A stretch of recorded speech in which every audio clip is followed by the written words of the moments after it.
Now let's talk about the difference between design and research. Design and research, uh, most of the time, or sometimes, authors will say that architecture, the field of architecture, is impoverished, or impoverished. Ano yun? Kumbaga, there is a small number of published papers out there that talks about architectural research. So konti lang ang literature natin. Kumbaga, wala pa sa 100 siguro. I mean, the the topic on research itself, no, yung pag-conduct ng research, because the claim is that sometimes students say that their RSW is research itself, no. Tumigil kayo diyan, no, no. That is just copy paste or what. No, hindi yan yung academic research na sinasabi. Okay? So technically, guys, research is a science, no? Now, how to do architectural research? So first, there are nuances between um, research and design. So sometimes we we tend to we tend to interpret design as research and then research as design. Kung pupunta tayo sa sa field of architecture, most of architects will say to us that their process in doing specifications, in doing their design, injecting the materials to their building is called research. No, yun ang sinasabi, yun ang claim ng mga architects. But it's not always that way, no? So in our lecture for today, we need to recognize the the distinctness of between the two. So yung yung kaibahan nila, no?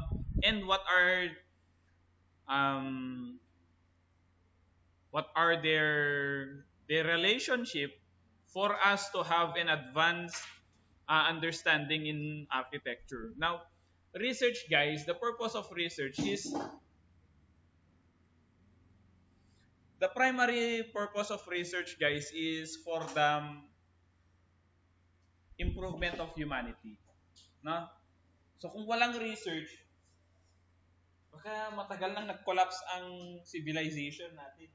No? For example, if they did not discover the what do you call this, the vaccine that could cure us from COVID-19, wala na, no? That is the purpose of research. It is for the improvement of humanity. Pero minsan ginagawa nila sa kalokohan din, no? No, merong ganun. So I will teach you those things, yung mga ginagawang kalokohan din. They use research against people. Now, so what are the nuance and complex differences of design and research? Design is the process is creative and problem solving in nature. For example, out of nothing you can create something. So that is design. Yung nasa yung pag-generate mo ng ideas mo, conceiving, then planning and then executing it. That is design. So design not only in architecture but also in engineering. Engineering and other related sciences. So that is design. No, from conception and then execution. But research is different. It is inquiry and investigation. Systematic yan. When you say systematic, it has steps or it has an accepted structure that we should follow. No, if we cannot follow that procedure, then it could be another then that would be another branch of the study. To make it clear, more clear, pagka ang architecture nagiging science na siya, we accept every possible perspectives or ideas. We accept everything na pwede. Kasi method of inquiry eh. So when we say method of inquiry, we ask everything that is possible. Then how can we um, develop or create new ideas or new knowledge from that? And then, kung panggagamitan ng bagong knowledge na yun, will it improve our services? Will it improve our architectural design? Or will it improve materials, the building materials? So, ganun ang architecture when it comes to research as a science. Okay?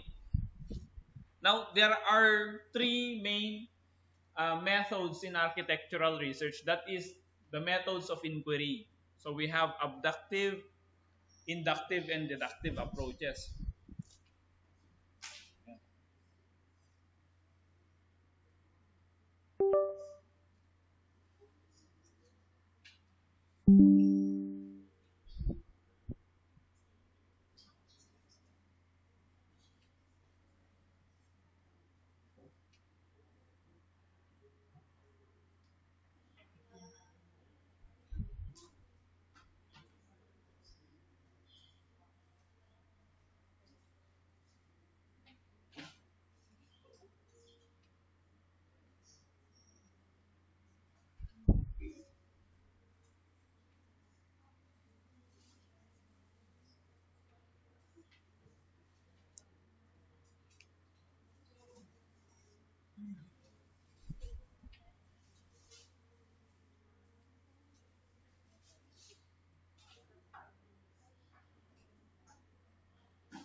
Okay na. So when we say nuance kasi guys, nuance medyo may ano siya, mayroon siyang gray area, parang nagbe-blur na yung relationship ng dalawa. Okay? Design and research.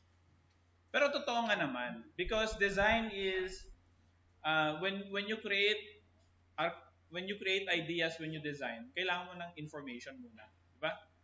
No? So for you to be inspired. So yun yung medyo nagbe-blur na tayo sa in between design and research. Now, ito yung pinaka-simple ng na method of inquiry when it comes to architectural design or design. So we have the triad analysis, synthesis, evaluation. Sa inyo na nag-aral ng architectural design, this is the simplest process when it comes to design. Analysis, synthesis, evaluation. So, i-analyze mo yung problem, yung design problem, you synthesize the ideas, and then from those ideas, you create models or architectural solutions, then you try to evaluate if it is correct. If it is, it doesn't, if you are not comfortable with it, if it doesn't satisfy you, then you go to synthesis again. Or from evaluation, kung mali yung design solution, babalik ka sa analysis. Okay? So that is design. If we will go further, this is analysis, synthesis, evaluation. So in analysis part, we have intelligence phase. This is the intelligence phase ano, sa analysis. Formulation, articulation, transformation, and so on. Then synthesis is elaboration and ideation, alternative generation, variety generation, proposing, divergence, and so on. Then we have evaluation. After meron na yung design solution, you judge it, you select the best solution, and so on. So in between synthesis and evaluation, we have these yung concepts na yan. So mga ideas na to, mga ideation, party, design ideas, proposals, images, and archetypes. Then in between analysis and evaluation, we have the goals and objectives, performance requirements, performance criteria, design criteria, and so on. So, minsan nakakalimutan to ng estudyante. Actually, this is an elementary idea in architecture. Sa first years, dapat na ituturo na to eh. Last, analysis, synthesis, evaluation. So, if you just follow that cycle in architectural design, then you can have a good design solution. Kasi lagi mong binabalikan yung idea mo. Lagi mong binabalikan. It's a cycle. Okay? So this is still design. Design pa rin to. We have pre-design, conceptual design. Oo na. Schematic. Ganyan siya. So pre-design hanggang post-construction evaluation. Ito naman yung kaibahan ng architectural design and research. So in the design phase, may pre-design tayo dun sa taas. Nakikita nyo ba? May ibigay ko na lang to, no? Later. This is the difference, no? So for the first row, ang ginagawa sa research most of the time is initially interviews, ganun. Sa conceptual design, yung yung katumbas niya sa research is site analysis, building code analysis, ganun siya. So it can be, research can be yung ginagawa ninyo mismo, full site analysis, and then literature review, yung building code analysis, yung mga yon. For schematic design, pag nagre-research tayo, we tend to create other simulations or analysis like energy or environmental impact analysis dito sa schematic design and so on, no?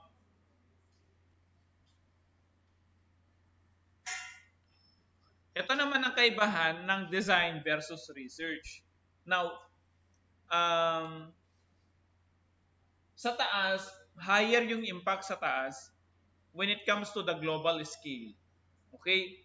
When it comes to research and scholarship, the highest would be yung result is journal articles, conference articles, and then conference presentations. Those that are authored and peer-reviewed. Sa design projects naman, the highest form of architectural design that has a global effect would be competitions, design awards, conference posters. Itong mga to, nakakita na ba kayo ng ganito? Mga nananalo sa design competition? Minsan, yung buildings mismo tapos na. No? Or most of the time. Tsaka ina-awardan. Ibig sabihin, meron siyang malaking impact kasi authored and peer-reviewed siya eh.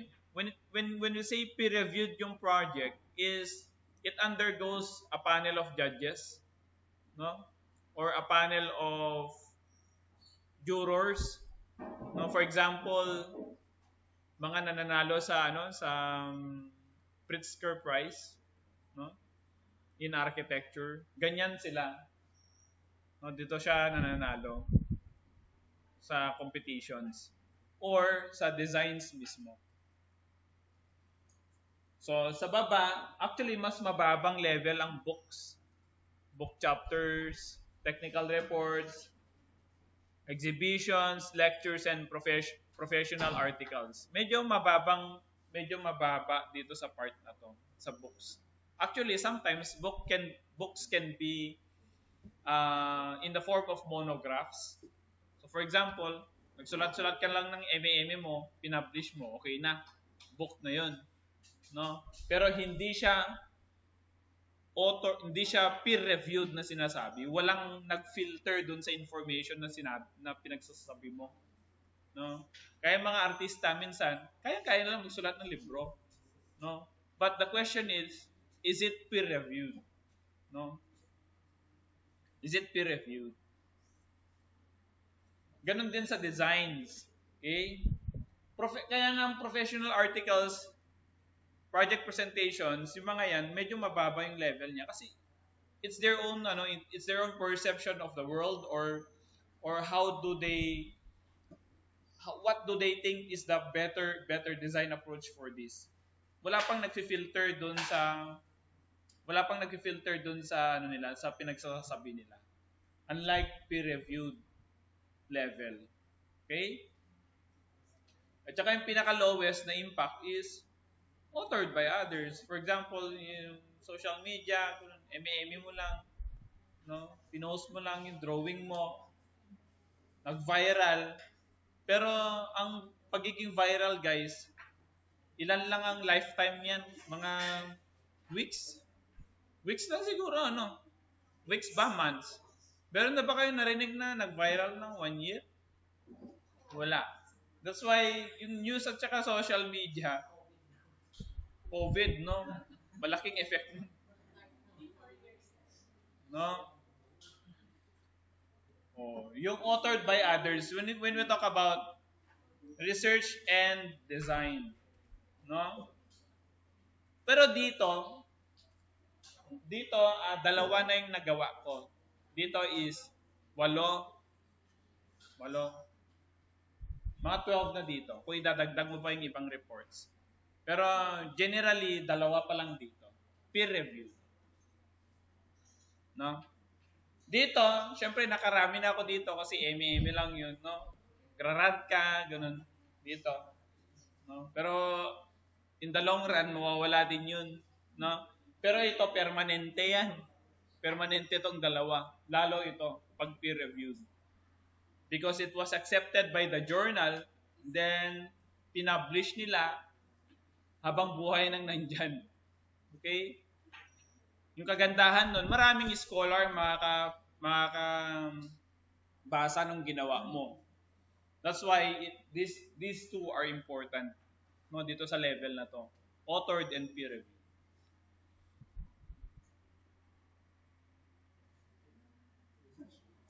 Now, research in professional context, no? So, ganun din. Ano yung kaibahan nila? Dagdagan lang dito, no? So dito, maganda rin dito na part, no? Dito sa innovative designs, materials, bagong materials, especially in the field of building science, no? Patents. Ito ang hirap gawin. Baka mga 1 year para mag-apply hanggang ma-approve yung patent mo. No, ito, mahirap. Pagka sinabi natin professional articles, nasa dyaryo, ganun, nasa magazine, ganun, no?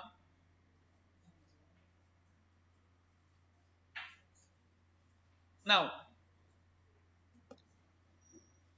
we have generally, we have 5 nuanced and complex differences of design and research. So first is the epistemological assumption. So ano ang epistemology kasi? So ang epistemology kasi, that is the study of or the creation of new knowledge. Pagka sinabing epistemology. So pag ganyan, may pagka-subjectivist kasi ang design compared with research. When we say subjectivist, baka narinig nyo na ang beauty is in the eye of the beholder. No? Yun ang, totoo naman eh. Yun ang pinakasimpleng explanation sa subjectivist na na approach sa design, ha? Hindi sa research. When we say subjectivist, beauty is in the eye of the beholder. Maganda nga eh. Ganda nga yung design mo. Bakit kasi? No? Ayaw niya ng tawag nun, tanggapin ang pagpupuna ng iba. Unlike in research, objective lagi yan. No? Objective. Ibig sabihin, tinatanggal niya in as much as possible, he removes traces of subjectivity or biases during the research. No? Naiintindihan niyo ba? Most of the time, subjectivist ang mga architect. Kung hindi maganda yung proportion ng building, dinaan niya sa kulay. Ganon ng architect minsan, no? Sa pagde-design. Totoo naman, dami namang pangit ang proportion ng facade dyan. Pero dinadaan sa kulay, sa cladding. Pero kung titignan mo in the sa ganun. Yoko na, baka hindi naman ako magaling na mag-design, guys.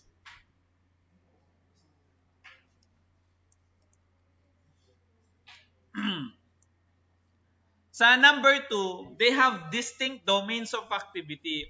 Guys, magkaiba talaga ang steps ng design at saka research. No? Ang design, pwedeng cycle yan. Pero ang research, structured yan. Structured. May step kang susundin. No? Steps kang susundin. Distinct na domain yan. Magkaiba ang design sa research. Pero dito kasi sa department natin, dapat dapat ang design especially pagka maganda talaga yung pagka design, dapat gawin literature ang architectural design. Paano mo gagawing literature ang architectural design, guys? No? Paano mo gagawing literature yun? Ang daming biases na ginawa para lang may tayo yung building na yun. Hindi siya objective approach. So for example, idol mo si Tadao Ando or si Toyo Ito or si sino yung mga sikat ng architects? Bjarke Ingels, Le Corbusier. Idol mo sila.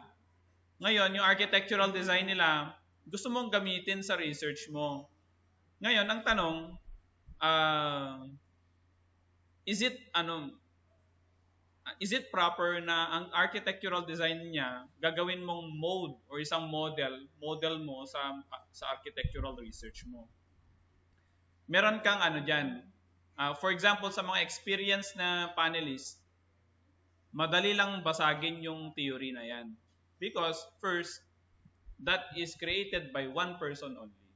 It is not refereed, no? Ibig sabihin, hindi siya kinounter-check ng ibang tao yung design philosophy nila.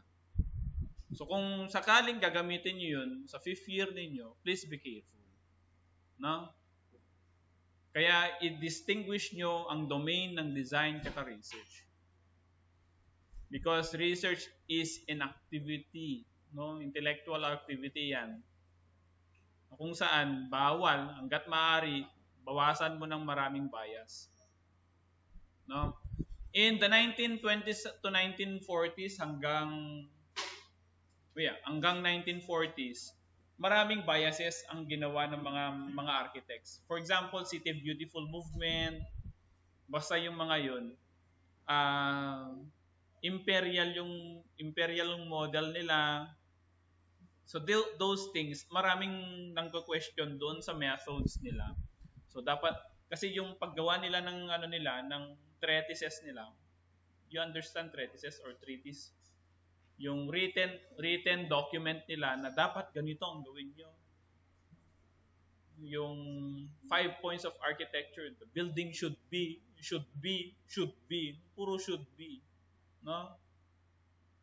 Sino maniniwala sa iyo in the 21st century, no? So those things, differentiate yung design sa architectural research. Okay? Some range of epistemological positions, guys, yung dalawang to halos magkapareho, but again, you distinguish them by the school of thought they belong. So for example, sa architectural design, meron tayong brutalism, ganun. Marami, no, maraming schools of thought in architectural design. But in research, marami rin. So, for example, in architectural research, we can use holistic salutogenic research or salutogenic approach, ganun. Na magkaiba. Okay? Magkaiba din yung range nila sa epistemological positions. And then sa number 4, yung distinct domains nila, yung multidisciplinary qualities nila, guys, magkaiba rin.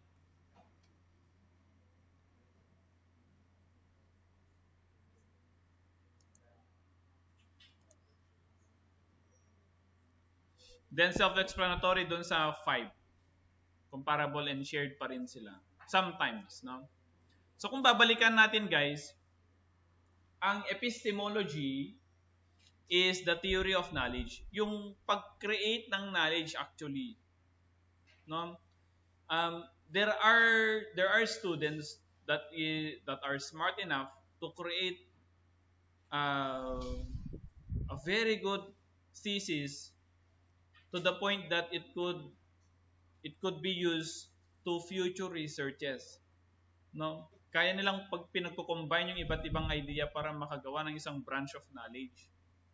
No, that is epistemology.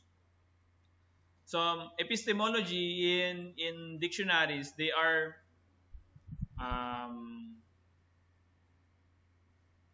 yun, sa origin ng knowledge, sa place of experience and reason in generating knowledge, relationship between knowledge and certainty, and between and the impossibility of error and the changing forms of knowledge as societies change. So, in short, epistemology is the theory of knowledge. Pag-create or pag-critique or paninira or pag-destroy ng isang knowledge, no? Meron kasing ganun. Kailangan natin basagin din yung mga lumang mga ideas na, because there are some ideas that is not that good, that if you will use that idea, hindi magpa-progress ang isang science. I-debunk mo. Correct yung sabi mo, Lawrence, i-debunk mo. So, thank you for that. Creation of knowledge, critiquing knowledge, and debunking knowledge. No? Yan ang epistemology. Na-excite ba kayo sa architectural research?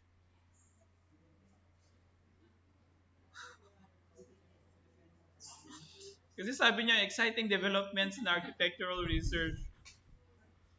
Ang exciting ang architectural research, guys, sa mga mayayamang country. No?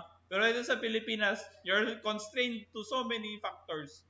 No? For example, mostly na-encounter ko sa defense, magkano yan? Sabi ng panelist. No? Todo design ka naman, magkano yan? No? Pero sa mga countries like in Europe, maganda yung nila, yung pag-approach nila or yung pag-implement nila ng architectural research. No? But the good thing is that when it comes to architectural research, we are now connecting in between countries. Sa ngayon, buti na lang meron ng internet, globalization, medyo nagko-connect ng mga iba't ibang Filipinos to other countries and vice versa, no?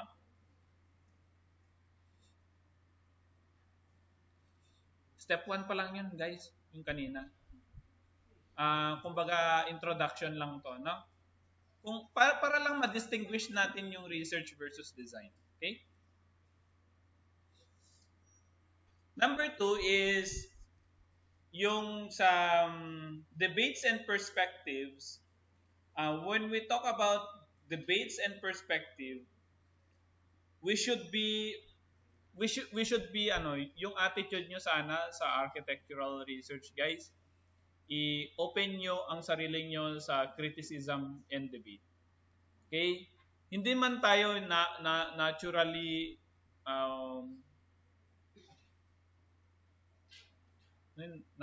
adept with debates, pero you try sanayin yung makipag talastasan ba yun, communicate with each other, you critique each other's work.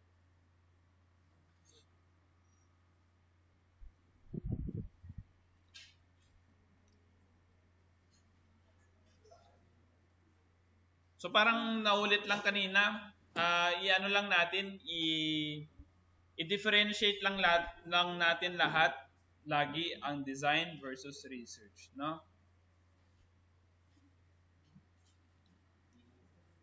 Now, ito yung nabanggit ko kanina na scientific methods when it comes to architectural research, no?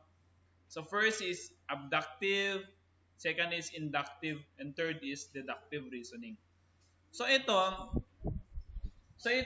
yung ginagamit natin na logics para makabuo tayo ng knowledge or maging successful yung architectural research natin. Kumbaga from the generation of idea to a certain result or an objective. So when it comes to abductive reasoning, it involves forming hypotheses or explanations to account for observed phenomena. For example, bakit sa Gothic architecture patulis yung arch niya? That is a form of hypothesis. No? Bakit tong C building, yung sa gitna, nagsasag yung floor? That is a form of hypothesis. No? Tapos nagpo-provide ka ng explanation, ay baka maraming daga pag gabi, ganun. So, hypothesis pa rin yun or explanations, no? So that is abductive reasoning. So kung titignan niyo sa baba, the abduction process is you have one missing variable and then mag-a-add ka ng how, no? How it is done, and then it leads or equal to a certain value. So ano ba ang importance ng kung malalaman nyo kung bakit nagsasag yung floor sa hallway? Siyempre para sa safety ng mga estudyante, no? So this is abductive logic or abductive reasoning. I hope hindi kayo nabibilisan, ha? Bibilisan ba kayo? Sakto lang. And then abductive is seeking to propose the best explanation for a set of observations or data. So for example, nagsasag nga yung floor. Sabi ko kanina, baka maraming daga pag gabi, tumatakbo diyan, ganun. Pero yun na ba? Yun na ba yung end point, no? So ang gagawin mo, mag-observe ka, no? Bakit nagsasag? So tapos na-observe mo rin pagka mabigat yung kaklase mo, magva-vibrate din. So will that add to the factor? No? Will that add to the factor of your hypothesis na correct yung hypothesis mo? So that is abductive logic. No? Even if there is a missing variable or there are missing variables, you're adding importance to it. Okay? I hope clear yun, na. Sa inductive naman, more on generalizations tayo sa inductive. So, for example, um, when it comes to, paano ba? Ano bang magandang ano dito? Ano bang magandang example dito?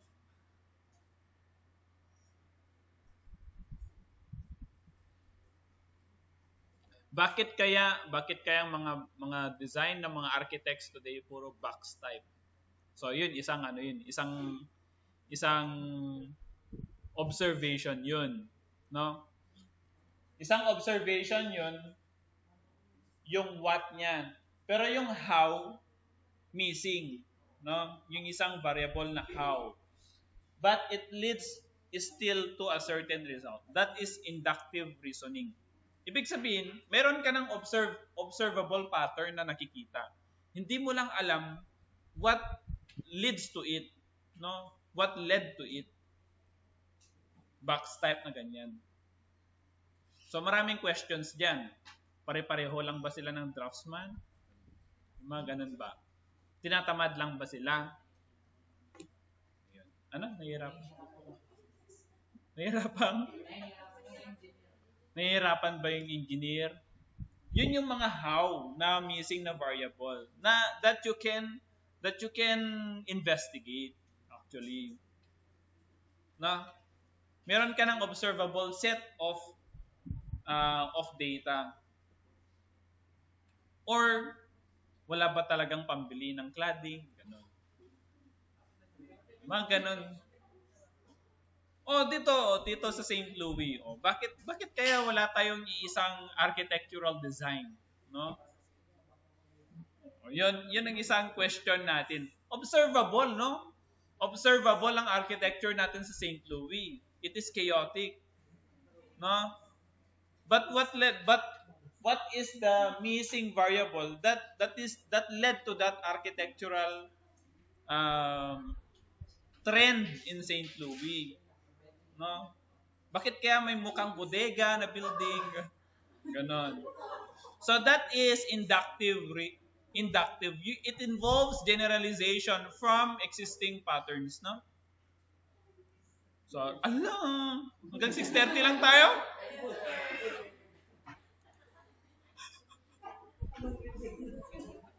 Deductive na. Ka-cry kasi. Sa deductive reasoning naman,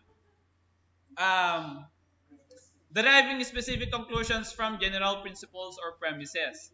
So, dito guys, meron kang dalawang existing variable, what and how. What will it lead to? No? Ano kaya ang magiging result niya, no? So kung continuous ang chaotic design sa St. Louis, anong mangyayari? Bababa ang enrollees natin. Ganon. So that is deductive reasoning. Okay? Because, again, it involves deriving specific conclusions from general principles or premises. Marami nang naunang nag-study, kaya baka ganun din mangyayari sa atin. So that is deductive. So finally, let's consider again yung social context and scope pagka research and design. So i-acknowledge nyo kung anong level siya, kung micro or macro lang siya. And then these are the similarities when it comes to logical reasoning of design and research. So I hope in this lecture, nakita nyo na kung ano ang kaibahan ng design at research. No? Again, design is creative, research is inquiry. No? Tanong ka ng tanong. Okay?